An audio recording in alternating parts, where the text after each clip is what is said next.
한국을 건드린 나라는 예외 없이 망했다. 하버드 케네디 스쿨 특별 강연장 CIA에 32년간 복무한 전직 정보 전략가가 단 한 문장을 내뱉자 200석 강의실이 통째로 정지했습니다. 미국 최상위 엘리트 12명이 숨을 죽인 가운데 그는 마이크를 움켜쥔 채 떨리는 목소리로 이렇게 말했습니다. 전 세계 정보기관이 핵무기보다 두려워하는 나라가 딱 하나 있다. 그 순간 미국 3대 군수기업 후계자가 코웃음을 치며 벌떡 일어났습니다. 설마 그 스마트폰 잘 만들고 K-팝이나 부르는 조그만 나라 얘기입니까? 교수는 대답 대신 그를 한참 동안 불쌍하다는 듯 내려다보았습니다. 그리고 손에 들고 있던 세계 지도를 단숨에 찢어버리며 이렇게 쏘아붙였습니다. 너희들의 그 오만함이 미국을 끝장낸 거다. 강의실이 싸늘하게 얼어붙은 직후 그가 꺼내든 한 장의 기밀 문서, 그것을 본 12명의 하버드 엘리트 전원이 동시에 의자에서 몸을 일으켰습니다. 아무도 비웃지 못했습니다. 그 믿을 수 없는 증거들 지금 바로 공개합니다. 지난 학기 수업 하나가 제 세계관을 통째로 박살냈습니다. 저는 카슨 로스차일드 윈필드, 하버드 케네디 스쿨 국제안보학 석사과정이고 미국 3대 군수기업 창업 가문의 4세대 후계자입니다. 기대 같은 건 전혀 없었어요. 수업 제목이 동아시아 비대칭 전략의 비교 연구였으니까요. 중국 1대1로나 북한 핵 전략이나 주절주절 늘어놓는 지루한 수업이겠거니 했습니다. 하지만 그때는 정말 몰랐습니다. 그 수업이 끝나고 제가 아버지에게 전화를 걸어 떨리는 목소리로 우리는 착각하고 있었습니다 라고 말하게 될 줄은요. 수업이 열리는 곳은 케네디 스쿨 지하 2층. 일반 학생에게는 위치조차 공개되지 않는 창문 하나 없는 벙커 강의실이었습니다. 이곳에 모인 12명은 전부 엘리트 중에 엘리트였습니다. 국무부 차관의 아들, 영국 왕립해군 출신 장교, 이스라엘 모사드 분석관을 지낸 여성까지 우리는 커피를 마시며 여유롭게 담소를 나누고 있었습니다. 그때 묵직한 철문이 열리며 빅터 콜드웰 교수님이 들어오셨습니다. 하버드에서도 악명이 자자한 분이었습니다. 전직 CIA 비대칭 전략분석국의 창설자이자 초대 국장, 학자라기보다는 피비린내 나는 전장을 수십 년간 뒹굴다 온 맹수 같은 기운이 온몸에서 풍겼습니다. 그날따라 교수님의 푹 파인 두 눈이 유독 서늘하게 빛나고 있었습니다. 교수님은 교탁에 서시더니 단 한마디 인사도 없이 가방에서 커다란 세계 지도를 꺼내 벽에 펼치셨습니다. 그러고는 주머니에서 두꺼운 검은 마커를 꺼내셨습니다. 미국 영토 위에 거대한 X, 중국 대륙 위에 거대한 X, 러시아와 유럽 위에도 차례로 X를 그어버렸습니다. 우리는 당황해서 서로의 얼굴만 쳐다볼 뿐이었습니다. 교수님은 그 지도를 벽에서 떼어내더니 구겨서 쓰레기통에 던져버렸습니다. 그리고 칠판으로 돌아서서 단 하나의 단어를 아주 크게 적으셨습니다. 코리아. 강의실 안에 기묘한 정적이 내려앉았습니다. 교수님이 드디어 입을 여셨습니다. 목소리는 낮았지만 강의실 전체를 집어삼킬 듯이 묵직했습니다. 너희들은 항공모함 전단과 기축통화가 있으니까 세상을 통제하고 있다고 믿겠지. 교수님은 우리를 향해 천천히 걸어오셨습니다. 하지만 CIA에서 30년을 썩으면서 내가 깨달은 진실은 다르다. 우리가 진짜 두려워하는 것은 핵무기가 아니야. 러시아의 탱크도 아니고 중국의 병력도 아니지. 교수님이 잠시 멈추셨습니다. 그리고 한 음절 또박또박 내뱉으셨습니다. 우리가 진짜 두려워하는 것은 보이지 않는 곳에서 우리의 숨통을 완벽하게 틀어지고 있는 완성형 비대칭 전략이다. 저는 속으로 실소를 터뜨렸습니다. 저도 모르게 손을 들고 말았습니다. 교수님, 지금 한국을 말씀하시는 겁니까? 스마트폰 잘 만들고 K-팝 부르는 그 조그만 나라요? 강의실 여기저기서 킥킥거리는 비웃음이 터져 나왔습니다. 하지만 교수님의 표정은 미동조차 하지 않았습니다. 오히려 저를 불쌍하다는 듯 쳐다볼 뿐이었습니다. 카슨 윈필드, 너의 아버지가 전투기와 미사일을 팔아 돈을 쓸어 담고 있으니 너에게는 총알과 포탄만이 무기로 보이겠지. 교수님의 차가운 조수가 강의실에 울려 퍼졌습니다. 그런데 말이다. 너의 아버지 회사가 최근 폴란드 전차 입찰에서 누구에게 졌는지 알고 있나? 순간 제 얼굴에서 피가 쏙 빠지는 게 느껴졌습니다. 그건 아버지가 저녁 식탁에서 와인잔을 내려놓으며 한 번도 하지 않던 한숨을 내쉰 바로 그건이었습니다. 교수님이 다시 칠판에 코리아를 가리키며 말씀하셨습니다. 한국은 너희처럼 으르렁거리며 힘자랑을 하지 않는다. 그들은 절대 경고를 하지 않아. 상대가 선을 넘으면 그냥 끝내버린다. 경고도 없이, 협상 테이블도 없이. 상대가 돌이킬 수 없는 가장 치명적인 방식으로 숨통을 끊어버리지. 강의실은 숨소리 하나 들리지 않을 만큼 고요해졌습니다. 저도 모르게 꼬고 있던 다리를 풀고 자세를 고쳐 앉았습니다. 교수님이 우리를 한 명씩 노려보며 마지막 한마디를 던지셨습니다. 오늘 이 강의실을 나갈 때 너희 중 절반은 전공을 바꾸고 싶어질 거다. 저는 코웃음을 쳤습니다. 하지만 심장은 이미 빠르게 뛰고 있었습니다. 불과 5분 만에 제 머릿속에는 오만함 대신 걷잡을 수 없는 불안과 호기심이 밀려들기 시작했습니다. 교수님이 돌아서서 칠판에 새로운 글자를 적기 시작했습니다. 그것은 한국어였습니다. 한국인이라면 누구나 아는, 그러나 서양의 그 어떤 언어로도 번역이 불가능한 세 개의 단어였습니다. 교수님이 칠판에 적은 세 개의 단어를 저는 당연히 읽을 수 없었습니다. 한국어였으니까요. 교수님이 그 글자들 옆에 영어 발음을 적으셨습니다. 한, 참을 인, 불도저. 이 세 단어가 바로 한국이라는 나라의 전략 문화를 이해하는 마스터키다. 제가 조심스럽게 손을 들고 질문했습니다. 교수님, 한이 무슨 뜻입니까? 교수님이 저를 뚫어지게 쳐다보시며 대답하셨습니다. 한은 서양의 그 어떤 언어로도 온전히 옮길 수 없는 감정이다. 분노와 슬픔, 원망과 지독한 희망이 한꺼번에 뒤섞인 거대한 용광로 같은 것이지. 교수님이 한 발짝 다가오셨습니다. 하지만 여기서 가장 무서운 점은 한국인들은 이 엄청난 분노를 밖으로 터뜨리지 않는다는 거다. 그들은 이 살기를 자기 안으로 깊숙이 삼킨다. 그리고 적의 목을 한 번에 칠 수 있는 완벽한 타이밍이 올 때까지 숨 죽여 기다린다. 교수님이 두 번째 단어를 짚으셨습니다. 참을 인. 이건 칼날 위에 심장이 놓인 모양의 글자다. 교수님이 칠판에 그 모양을 대충 그리며 말을 이었습니다. 적의 칼날이 자신의 심장을 파고드는 고통을 묵묵히 견뎌낸다는 뜻이야. 비명을 지르지도 살려달라고 빌지도 않아. 상대가 완전히 방심할 때까지, 단 한 번의 반격으로 끝장낼 수 있을 때까지 참는 거다. 그리고 마지막 단어 불도저를 손가락으로 세게 내리치셨습니다. 하지만 명심해라. 그들이 마침내 인내를 끝내고 움직이기 시작하면 그때는 불도저처럼 밀어붙인다. 자비도 없고 타협도 없다. 상대의 뼈와 살이 완전히 가루가 될 때까지 멈추지 않아. 앞자리에 앉은 영국 해군 출신 학생이 대답했습니다. 교수님, 예측 불가능하다면 그건 북한 아닌가요? 교수님이 차갑게 고개를 저으셨습니다. 북한은 세상에서 가장 예측하기 쉬운 나라다. 도발하고 협박하고 때를 써서 양보를 받아내지. 패턴이 뻔해. 하지만 한국은 다르다. 한국의 반응은 전 세계 어떤 슈퍼컴퓨터로도 예측하지 못한다.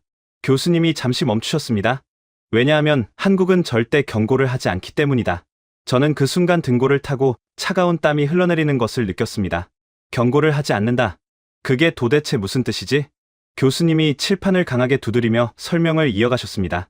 미국이나 중국 같은 보통의 강대국들은 분쟁이 생기면 단계적으로 대응한다. 먼저 외교적으로 항의하고 그 다음 경제적 압박을 걸고 최종적으로 군사적 행동을 암시하지. 교수님이 손가락을 세워 하나씩 꺾으며 말씀하셨습니다. 이런 순서를 밟기 때문에 상대도 어느 정도 예측하고 방어할 시간을 벌 수 있다.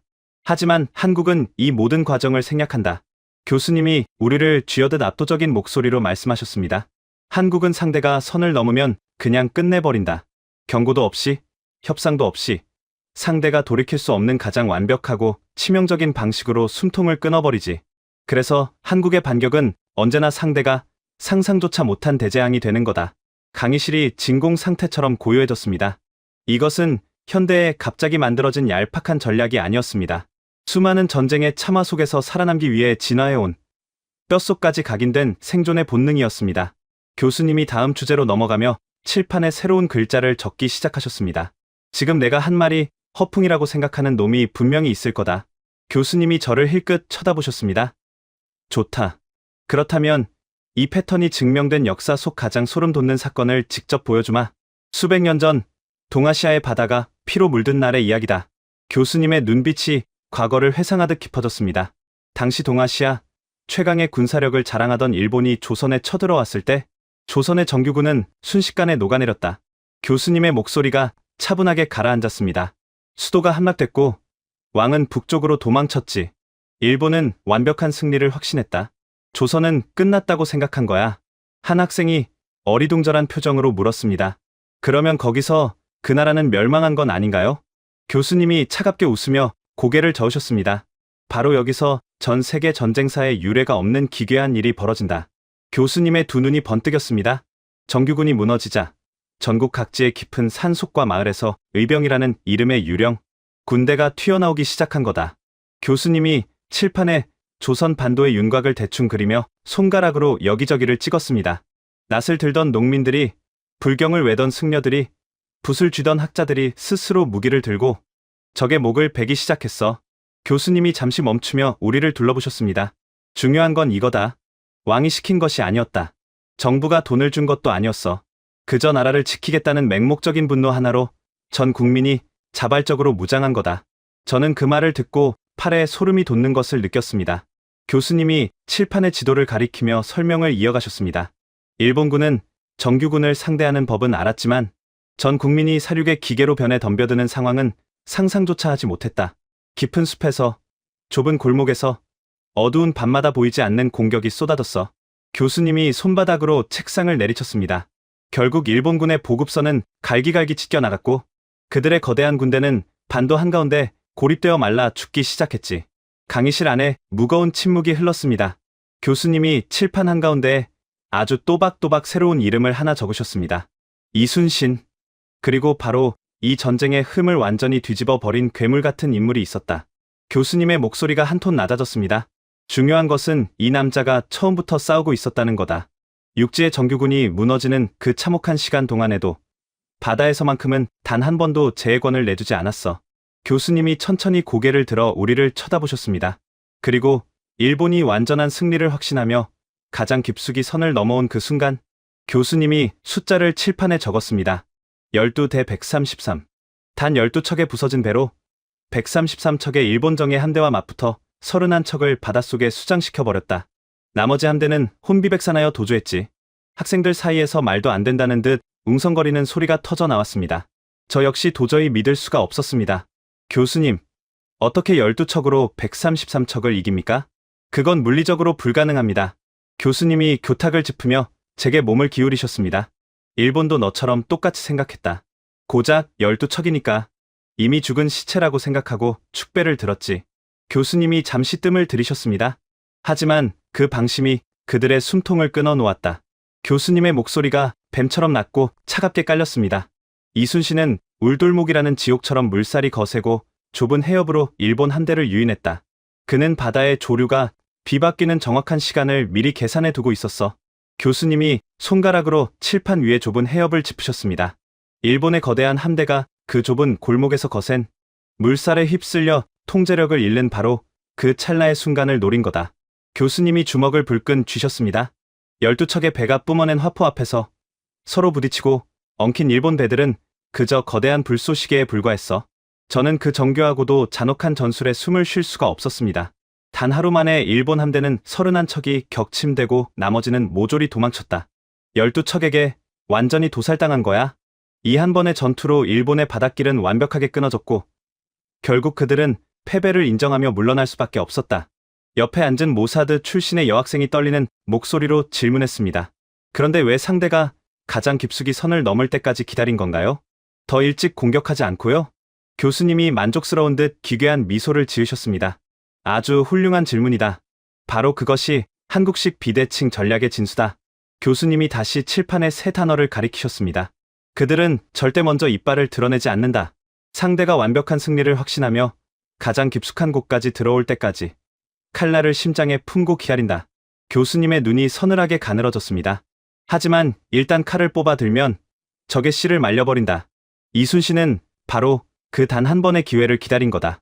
상대가 가장 자만하고 방심해서 스스로 지옥 속으로 걸어 들어오는 그 순간을 저는 그때 온몸에 솜털이 쭈뼛서는 것을 느꼈습니다. 이건 단순한 옛날 군사 전술이 아니었습니다.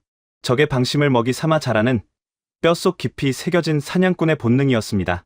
교수님이 책상에 서류를 정리하며 나지막이 말씀하셨습니다. 이 과거의 사냥이 칼과 활의 시대에만 통했을 것 같나? 교수님이 서류를 툭 내려놓으며 입꼬리를 올리셨습니다. 천만에 지금 가장 피 튀기는 현대의 경제 전쟁터에서 이 조용한 사냥꾼들은 훨씬 더 거대하고 소름 돋는 방식으로 전 세계를 사냥하기 시작했다. 이순신이라는 낯선 이름이 남긴 핏빛 잔상 때문에 12명의 엘리트들은 누구도 쉽게 입을 열지 못했습니다. 저 역시 마찬가지였습니다. 수백 년 전의 역사라고 치부하기에는 교수님의 눈빛이 너무나도 확신에 차 있었기 때문입니다. 하지만 제 마음 깊은 곳에서는 여전히 오만한 반발심이 꿈틀거리고 있었습니다. 현대는 자본이 지배하는 세상입니다. 거대한 금융 네트워크와 복잡한 무역 사슬 속에서 감정적인 인내와 기습 따위가 통할 리 없다고 저는 아직 굳게 믿고 있었습니다. 그런데 교수님은 그 충격파가 채 가시기도 전에 칠판의 역사 지도를 몽땅 지워버리셨습니다. 아직도 실감을 못하는 표정들이군. 교수님은 분필을 책상에 툭 던지며 우리를 향해 몸을 기울이셨습니다. 낡은 범선들이 부딪히는 과거의 낭만적인 전쟁 이야기라고 생각하나 보지? 저는 속으로 바로 그 생각을 하고 있었습니다. 교수님이 저를 꿰뚫어 보듯 쳐다보셨습니다. 그렇다면 무대를 가장 피 튀기는 현대의 자본주의 전쟁터로 옮겨보자. 너희들이 매일 아침 월스트리트 전광판을 읽으며 비웃었던 바로 그 사건 말이다. 교수님이 칠판에 아주 익숙한 단어를 적으셨습니다. 반도체. 이것은 현대 산업의 쌀이자. 카슨 너의 아버지가 파는 모든 첨단 무기의 심장이다. 교수님이 마커를 내려놓으며 말을 이었습니다. 반도체가 없으면 전투기는 뜨지 못하고 미사일은 표적을 잃으며 월스트리트의 모든 서버는 그 즉시 깡통이 된다. 그리고 이 반도체 시장을 장악한 것은 알다시피 한국이다. 저도 그 정도는 알고 있었습니다. 교수님이 칠판에 화살표를 그리며 설명을 이어가셨습니다.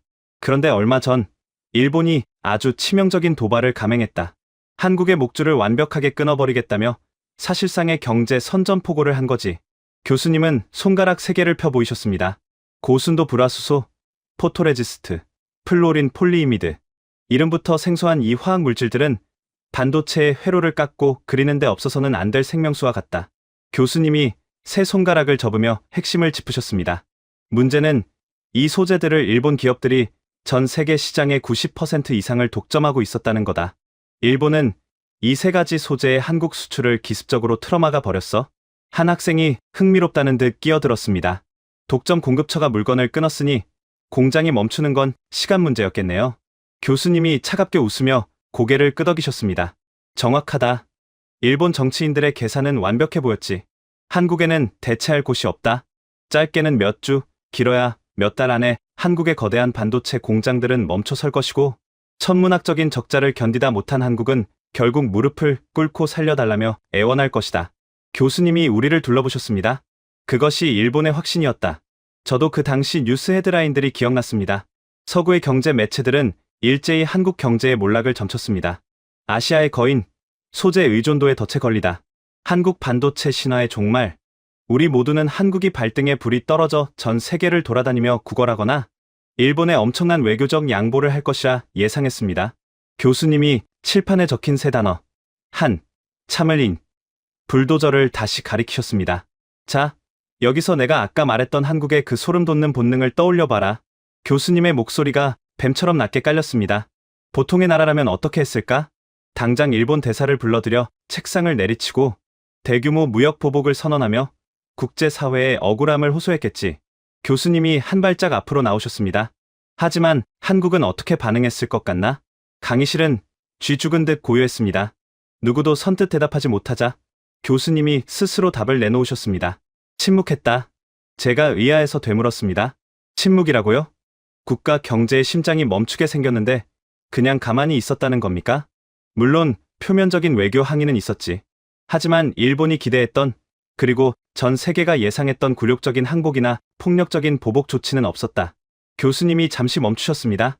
한국은 일본을 향해 곧장 주먹을 뻗지 않았어. 대신 그들은 고개를 숙이고 아주 기괴할 정도로 조용히 자신들의 실험실로 들어갔다. 교수님이 칠판을 강하게 두드렸습니다. 이게 바로 아까 말한 참을인이다. 적의 칼날이 심장을 찌르고 들어오는데 그들은 비명을 지르는 대신 그 칼날을 묵묵히 몸으로 받아냈다.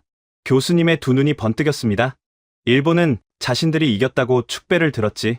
서구의 애널리스트들은 한국이 현실을 부정하고 있다고 비웃었다. 교수님이 우리를 향해 한 걸음 더 다가오셨습니다. 하지만 그들은 한국의 그 지독한 한이 어떻게 폭발하는지 전혀 몰랐던 거다. 한국은 분노를 화염병이나 외교 성명서로 낭비하지 않는다. 교수님이 나지막하게 말을 이었습니다. 그들은 그 끓어오르는 살기를 오직 자신들의 역량을 키우는데 모조리 쏟아부었다.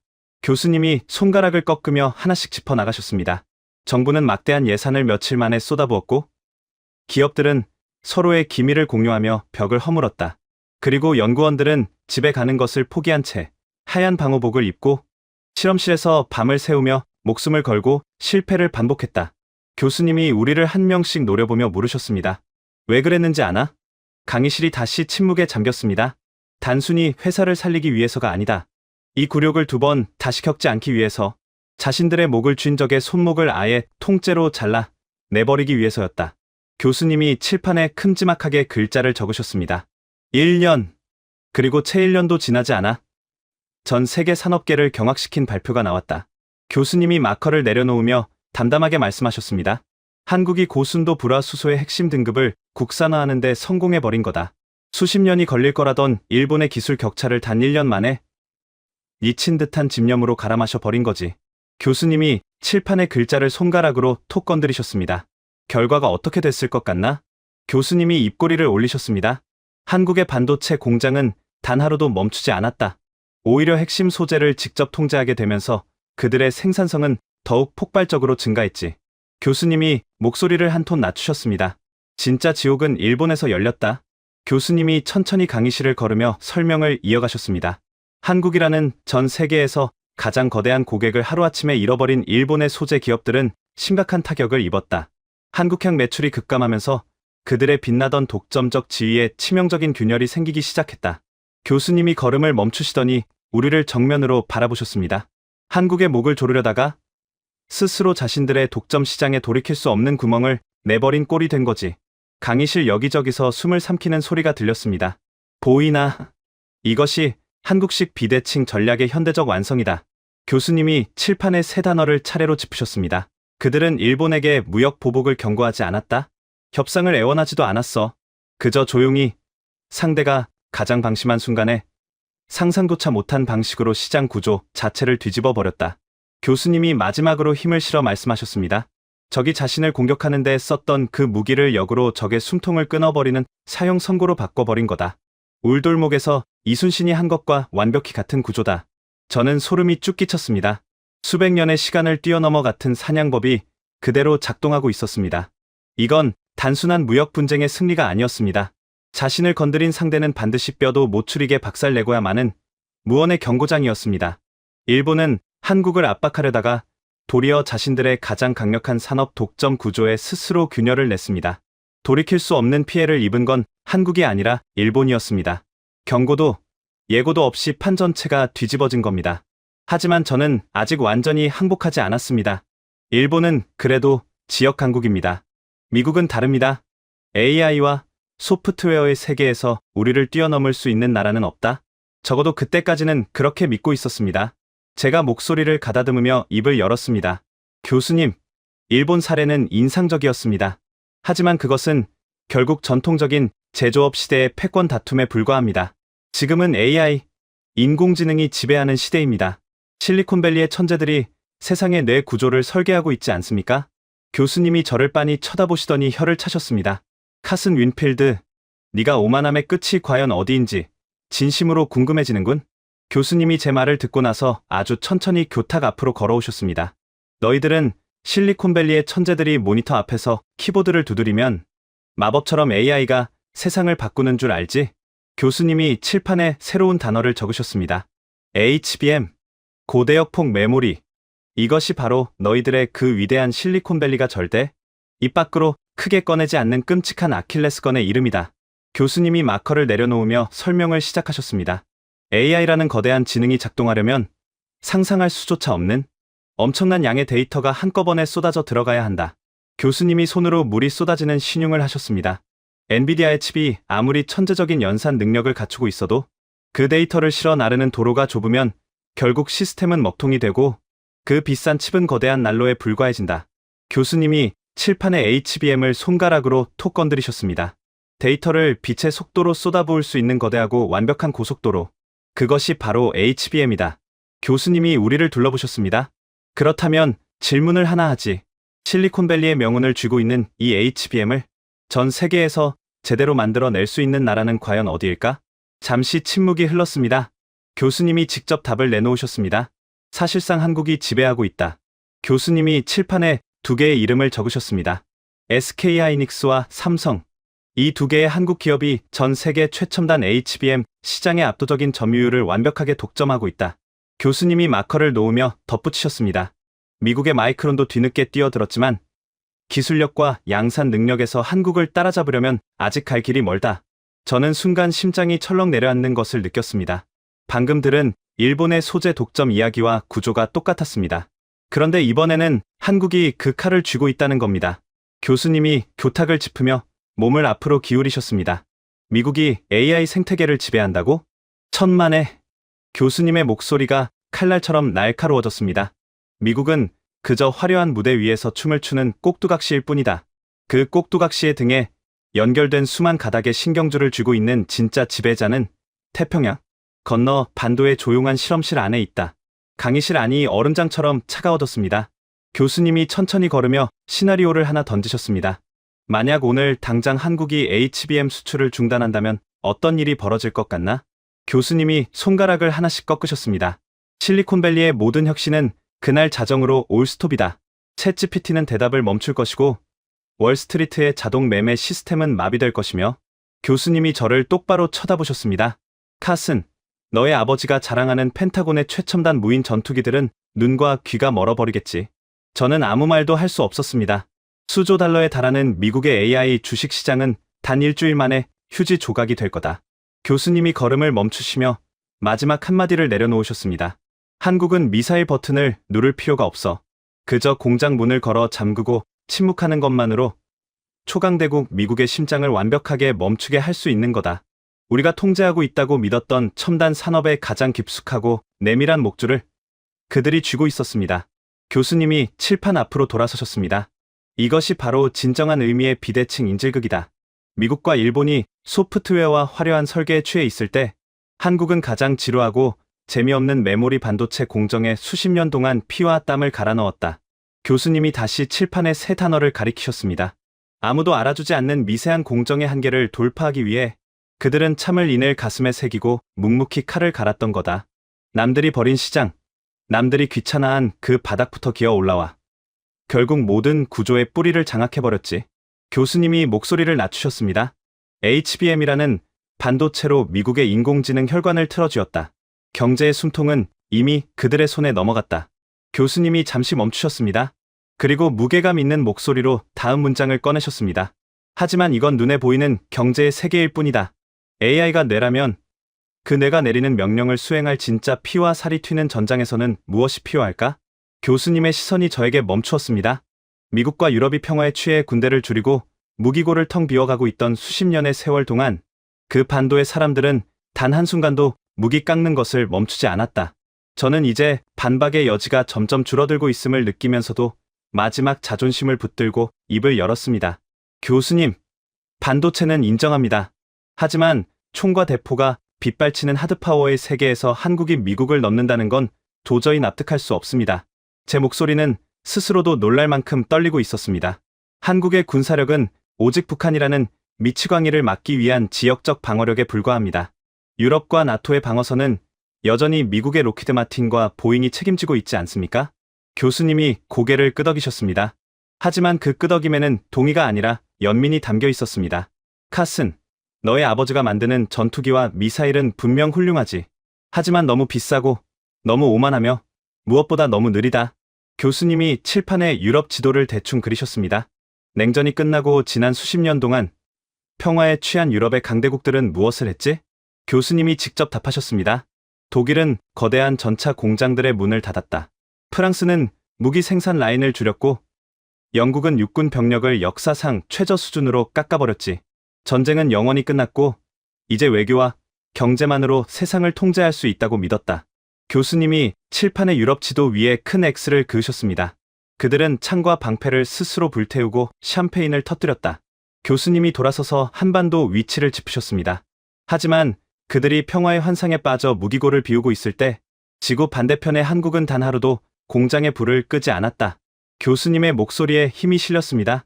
휴전이라는 전쟁이 완전히 끝나지 않은 기형적인 상태를 가장 완벽한 명분으로 삼아 그들은 70년 동안 묵묵히 칼을 갈았다.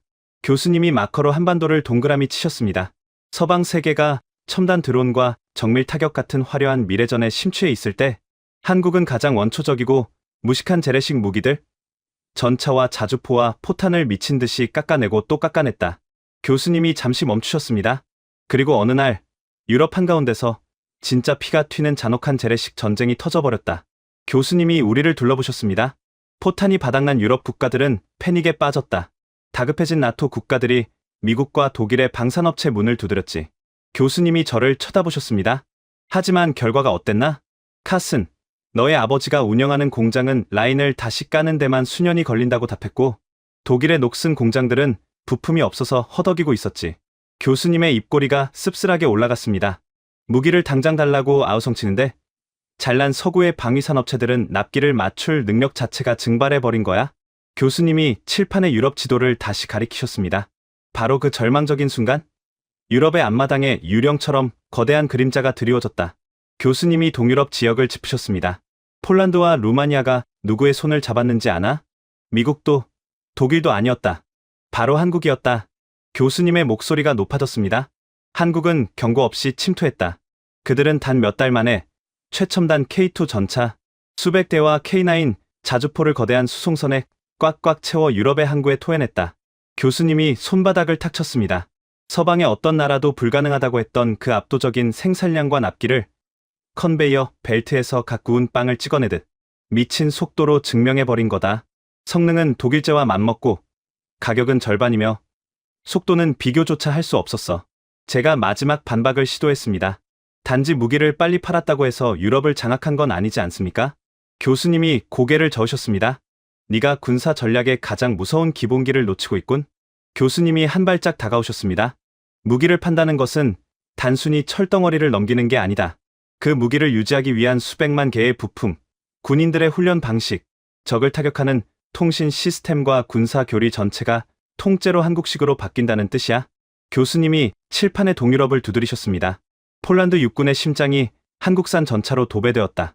루마니아가 뒤를 잇고 있고 북유럽 국가들마저 한국산 무기에 중독되기 시작했어. 한번 그 완벽한 가성비와 지원망에 길들여지면 그들은 영원히 한국의 부품과 업그레이드 없이는 국경을 방어할 수 없는 몸이 되어버리지. 교수님이 우리를 정면으로 바라보셨습니다. 보이나?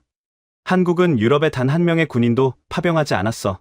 하지만 그들은 폴란드와 동유럽의 군사력을 자신들의 방위산업, 생태계라는 거대한 그물망 안에 완벽하게 종속시켜버렸다. 교수님이 목소리를 낮추셨습니다. 유사시 러시아의 전차 부대를 막아내는 것은 이제 미국의 에이브럼스 전차가 아니라 한국이 설계하고 한국의 부품이 들어간 K 전차 부대가 된 거다. 유럽의 가장 최전선 방어막을 한국이 통제하게 되었다는 뜻이지. 교수님이 저를 쳐다보시며 말씀하셨습니다. 카슨, 너의 아버지 회사가 폴란드 전차 입찰에서 누구에게 졌는지 이제 직접 대답해 줄까? 한국이다. 너의 아버지가 납기를 맞추겠다고 3년을 달라고 했을 때 한국은 이미 1차 물량을 배에 실어보내고 있었다.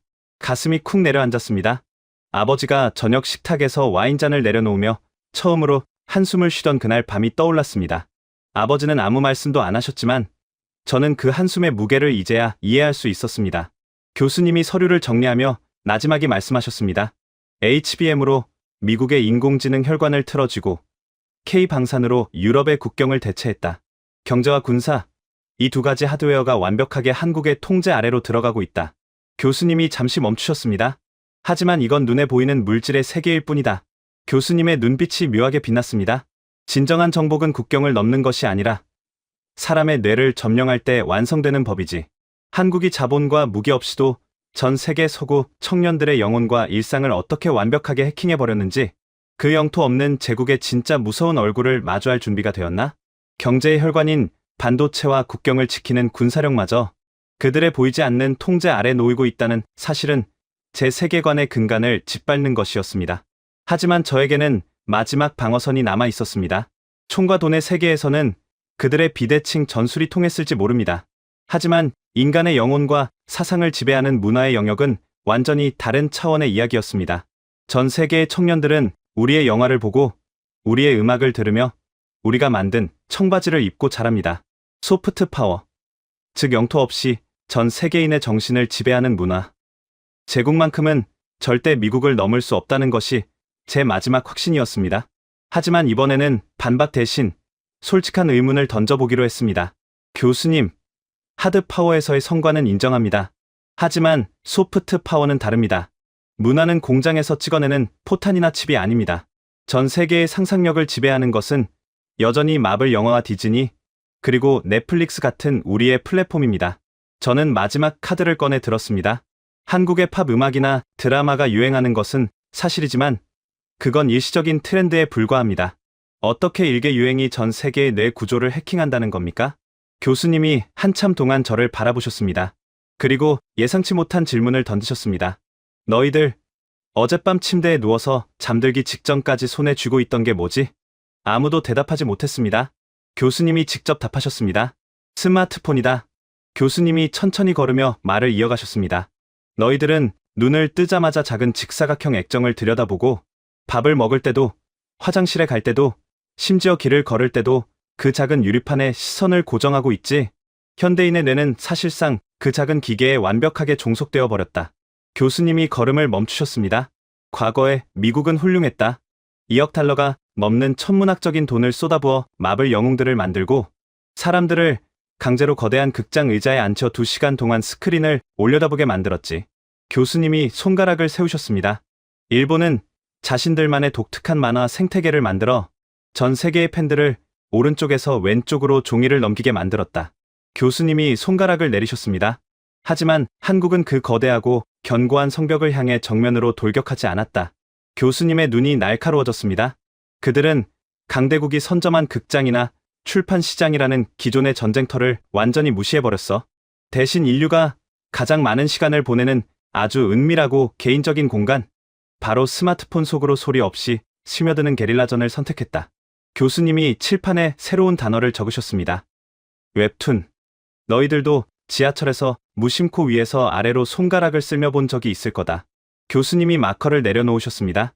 이것은 단순히 만화를 인터넷에 올린 것이 아니다.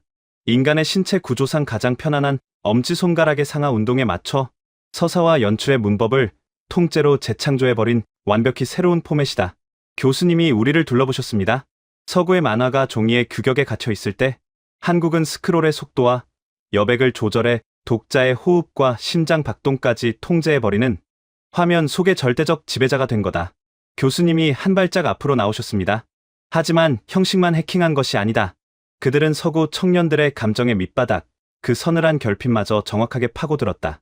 교수님의 목소리가 낮아졌습니다. 미국의 영웅들은 어떤가? 철제 슈트를 입은 억만장자이거나 우주에서 온 초인들이다. 화려하지만 지금 당장 대출금에 허덕이고 미래가 보이지 않는 전 세계의 젊은 세대들에게는 그저 다른 세상의 판타지에 불과하다. 교수님이 잠시 멈추셨습니다. 하지만 한국의 콘텐츠가 보여주는 주인공들은 다르다. 그들은 반지하에 살고 빚에 쫓기며 가혹하고 불평등한 시스템의 맨 밑바닥에서 피를 흘리며 발버둥치는 철저한 약자들이다. 교수님이 두 작품의 이름을 꺼내셨습니다. 오징어 게임이나 기생충 같은 작품들이 왜 전 세계를 미치게 만들었을까? 그것은 픽션이 아니라 자본주의의 늪에 빠져 절망하는 전 세계 청년들의 내면을 너무나도 잔혹하고 정밀하게 해부해버린 다큐멘터리였기 때문이다. 교수님이 다시 걸으며 설명을 이어가셨습니다. 한국인들은 수천 년 동안 외세에 짓밟히고 억눌리며 살아남았다. 그래서 그들은 억울함의 무게를 알고 절망의 냄새를 맡을 줄 안다. 교수님이 목소리에 힘을 실었습니다. 그들은 서구의 거대한 스펙터클 대신 인간이 벼랑 끝에 몰렸을 때 뿜어내는 그 끈적하고 날 것 그대로의 감정을 화면 밖으로 끄집어내는 세계 최고의 전문가들이다. 교수님이 우리를 정면으로 쳐다보셨습니다. 전 세계의 젊은이들은 이제 할리우드의 가짜 희망에 열광하지 않아. 그들은 한국이 설계한 슬픔과 분노, 그리고 그 밑바닥에서 기어 올라오는 처절한 카타르시스에 자신의 영혼을 동기화하고 있다. 교수님이 강의실을 천천히 가로지르며 마무리하셨습니다. 프랑스의 10대들은 한국의 아이돌처럼 화장을 하고 있다. 미국의 대학생들은 한국의 드라마를 보며 자본주의의 부조리를 저주하고 있고, 남미의 청년들은 한국식 스크롤 연출에 뇌가 저려져 손가락을 내리고 있다. 교수님이 걸음을 멈추시며 선언하셨습니다. 보이나? 그들은 단 한 명의 군인도 국경 밖으로 보내지 않았다. 총알 한 발 쏘지 않았다. 하지만 HBM이라는 반도체로 하드웨어를 인질로 잡고 K방산으로 물리적 방패를 뚫어버리더니 이제는 웹툰과 영상으로 인류의 정신마저 완벽하게 지배해버린 거다. 저는 더 이상 반박할 말이 없었습니다. 교수님의 논증을 들을수록 이것은 우연이나 행운의 연속이 아니라 하나의 거대한 체계라는 확신이 들기 시작했습니다.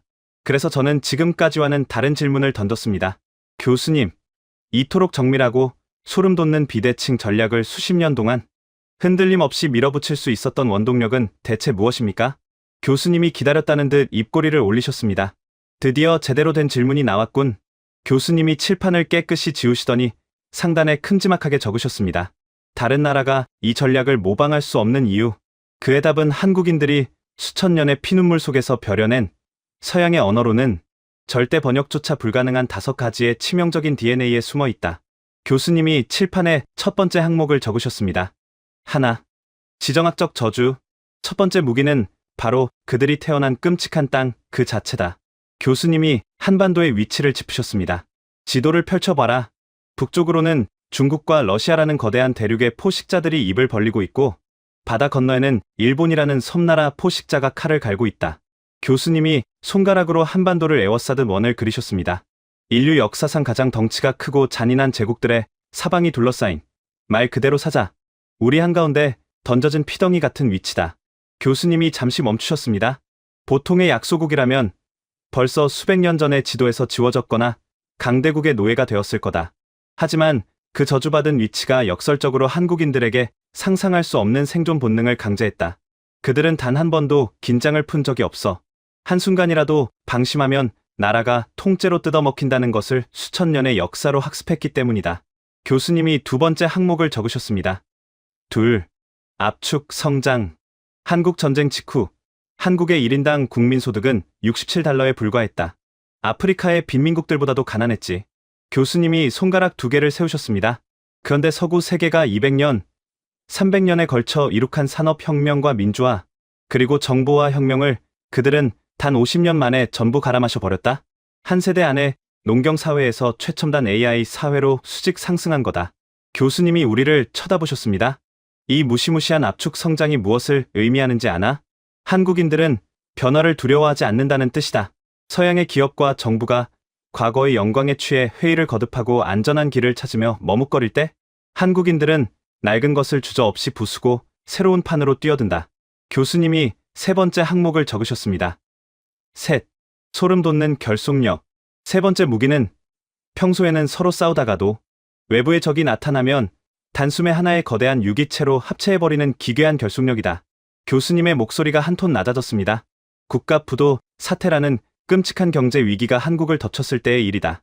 월스트리트의 승냥이들은 한국 경제가 끝났다고 환호성을 질렀다. 교수님이 잠시 멈추셨습니다. 하지만 그때 수백만 명의 한국 국민들이 각자의 집에서 쏟아져 나오기 시작했다. 교수님의 목소리가 떨렸습니다. 장롱 속에 숨겨둔 결혼반지, 아기의 돌반지, 십자가 목걸이. 교수님이 천천히 고개를 들어 우리를 쳐다보셨습니다. 그들은 아무도 강요하지 않았는데도 스스로 자신들의 금부치를 들고 나와 국가의 빚을 갚는 데 헌납했다. 단 몇 달 만에 수백 톤의 금이 모였고 한국은 세계 경제학자들의 예상을 비웃듯 역사상 가장 빠른 속도로 빚을 갚고 지옥에서 부활했다. 강의실 안에서 누군가 작게 탄성을 내뱉었습니다. 교수님이 네 번째 항목을 적으셨습니다. 넷, 한의 승화. 네 번째 무기. 아까 말했던 한이라는 감정이다. 교수님이 칠판의 글자를 가리키며 말씀하셨습니다. 수많은 외침과 수탈 속에서 한국인들의 가슴 속에는 억울함과 슬픔이 거대한 용광로처럼 들끓고 있다. 하지만 이 용광로의 불길은 밖으로 향하지 않는다. 교수님이 주먹을 불끈 쥐셨습니다. 폭동을 일으키거나 남을 탓하며 에너지를 낭비하지 않아. 그들은 이 지독한 한을 차갑게 식혀서 자신들을 짓밟은 자들보다 더 높이 올라가겠다는 얼음 같은 각오로 승화시킨다. 교수님의 눈이 서늘하게 빛났습니다. 복수를 원하지만 그 복수의 방식이 총칼이 아니라 압도적인 성공인 거다. 그들은 속으로 피눈물을 삼키며 밤새워 반도체를 깎고 포탄을 만들고 드라마를 찍었다. 성공으로 적의 숨통을 끊어버리는 것. 그것이 한국인이 한을 푸는 방식이다. 교수님이 마지막 5번째 항목을 적으셨습니다. 5. 섬뜩한 완결성. 그리고 서구 세계가 가장 두려워해야 할 마지막 무기. 교수님의 목소리가 무겁게 가라앉았습니다. 한국인들은 적당한 중간 지점을 혐오한다. 그들은 반격의 기회가 왔을 때 절대 상대를 살려두지 않는다. 교수님이 손가락으로 하나씩 짚으셨습니다.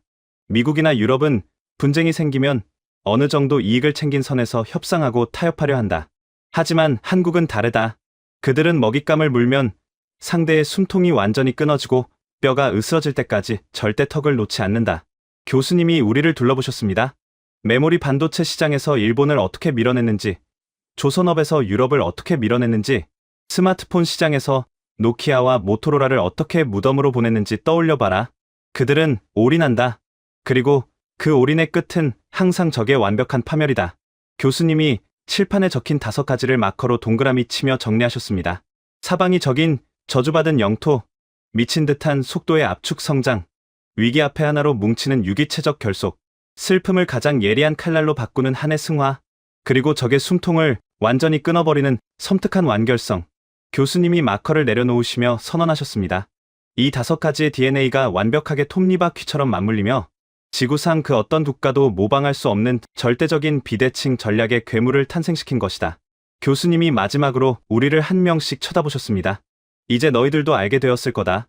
왜 세계의 최상위 포식자라는 미국과 중국의 정보기관들이 핵무기보다 저 반도의 조용한 나라를 더 두려워하는지 말이다. 교수님이 서류를 정리하시며 최후의 경고를 내리셨습니다. 수업을 마치기 전에 너희들에게 가장 실용적인 경고를 하나 남기지. 만약 너희들이 언젠가 미국의 권력을 쥐고 세계를 움직이게 된다면 이것 하나만은 뼈에 새겨두어라. 교수님이 저를 똑바로 쳐다보셨습니다. 그들이 조용하다고 해서 절대 방심하지 마라. 그 고요함은 굴복이 아니라 너희의 목을 칠 가장 완벽한 타이밍을 재고 있는 사냥꾼의 침묵이니까. 저를 포함한 12명의 엘리트들은 마치 사형 선고를 기다리는 죄수들처럼 굳어 있었습니다. 제가 평생 믿어왔던 세상의 법칙은 오늘 이 지하 강의실에서 완전히 죽어버렸습니다.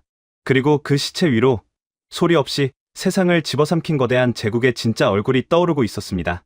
저는 평생을 오만함 속에서 살았습니다. 강대국의 자본과 무력만이 세상을 지배하는 유일하고도 영원한 법칙이라고 굳게 믿었습니다. 한국은 그저 우리 미국의 거대한 날개 아래에서 보호를 받으며 우리가 만들어 놓은 국제 질서의 부스러기를 주워 먹고 성장한 운 좋은 나라라고 생각했습니다. 우리가 그들의 운명을 쥐고 있다고 착각했습니다. 하지만 진실은 정반대였습니다. 그들은 보호받은 것이 아니라 호랑이 굴 속에서 웅크린 채 호랑이의 목줄을 엮고 있었던 겁니다. 가장 끔찍한 것은 그들의 방식이었습니다. 그들은 절대로 먼저 소리 내어 짖지 않습니다. 이빨을 드러내며 위협하지도 않고 자신들이 얼마나 강한지 떠벌리지도 않습니다. 강대국들이 힘자랑을 하며 서로의 신경을 긁어댈 때 그들은 아주 조용하고 정중하게 고개를 숙입니다. 그리고 강대국들이 방심하며 가장 깊숙한 안방의 문을 열어줄 때까지 그 굴욕적인 시간을 뼈를 깎는 인내로 버텨냅니다.